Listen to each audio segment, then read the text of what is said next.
Censor board பல பேரோட சந்தேகம் இங்கே வந்துச்சுல. இன்ஃபேக்ட் நீங்கள் சென்சார் சர்டிஃபிகேட் கொடுக்காததுனால தான் அந்த தாமதத்தின் காரணமாக தான் இந்த படம் லீக் ஆகிடுச்சு அப்படின்னு நான் சொல்லலை, பல பேரை சொன்னாங்க. கமல்ஹாசன் அவர்கள் நம்ம கலை ஞானின்னு போட்டிருக்கிட்டுருக்கோல, இந்தியாவோட சினிமா புத்தகமே அவர் தானே, நடமாட்ட சினிமா புத்தகம். அவர் என்ன சொன்னாப்புல, இல்லைங்க இந்த படத்துக்கு உரிய சர்டிஃபிகேட் மட்டும் முதல்ல கிடச்சிருந்துச்சு அப்படின்னா இந்த பைரசிக்கான வாய்ப்பு குறைக்கப்பட்டிருக்கும்.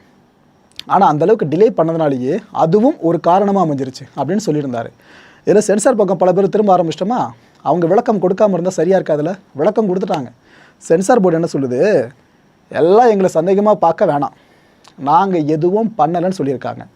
எங்கள் சைடில் இருந்து இது லீக் ஆனதாக பல பேரும் பேசுகிறாங்களே, அது முழுக்க முழுக்க தவறான விஷயம்னு சொல்கிறாங்க. எங்களுக்கு சப்மிட் பண்ணப்படுதில்ல, எங்ககிட்ட சென்சார் வாங்கணுங்கன்னு சொல்லிட்டு சர்டிஃபிகேட்டுக்காக படத்தை சப்மிட் பண்ணுறாங்களே, அந்த படங்களுக்கு KDM அப்படின்ற ஒரு சிஸ்டத்தை நாங்கள் ஃபாலோ பண்ணுறோம்.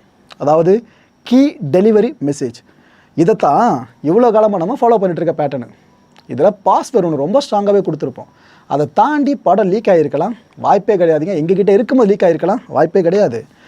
இதன்படி படங்களுக்கு தனிப்பட்ட பாஸ்வேர்டு கொடுக்கப்பட்டுரும். அது மேக்ஸிமம் இந்த படத்தோட ப்ரொடியூசர் இருப்பாங்களே அவங்களுக்கும், இன்னொரு பக்கம் டிரெக்டர், அந்த படத்தோட டிரெக்டர் அவங்க கண்ட்ரோலில் மட்டும்தான் இருக்கும். அவங்க வசம் நாங்கள் ஒப்படைச்சிருவோம். சரியான KDM இல்லாமல் இந்த படத்தை பார்க்கவே முடியாதுங்க. ஸோ எங்ககிட்டேருந்து வெளியே போயிருக்குன்னு சொன்னீங்கன்னாக்கா அதுக்கு பாசிபிலிட்டிஸே இல்லை.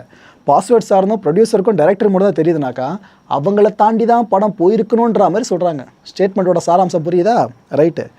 ஜனநாயகன் டிஜிட்டல் சினிமா பேக்கேஜ் ஆனது மார்ச் 17ஆம் தேதியே ஒப்புதலோடு ஒப்படைக்கப்பட்டுருச்சாங்க. அதாவது படத்தை பார்த்துட்டோம், இது இருக்குது, இது இல்லை, ரிவைசினில் சொல்கிறாங்கன்ற மாதிரி பல விஷயங்கள் நடக்கும். பார்த்தீங்களா, அந்த டிஜிட்டல் சினிமா பேக்கேஜ் பேஸ் பண்ணி இதை ஹேண்ட் ஓவர் பண்ணியாச்சான்.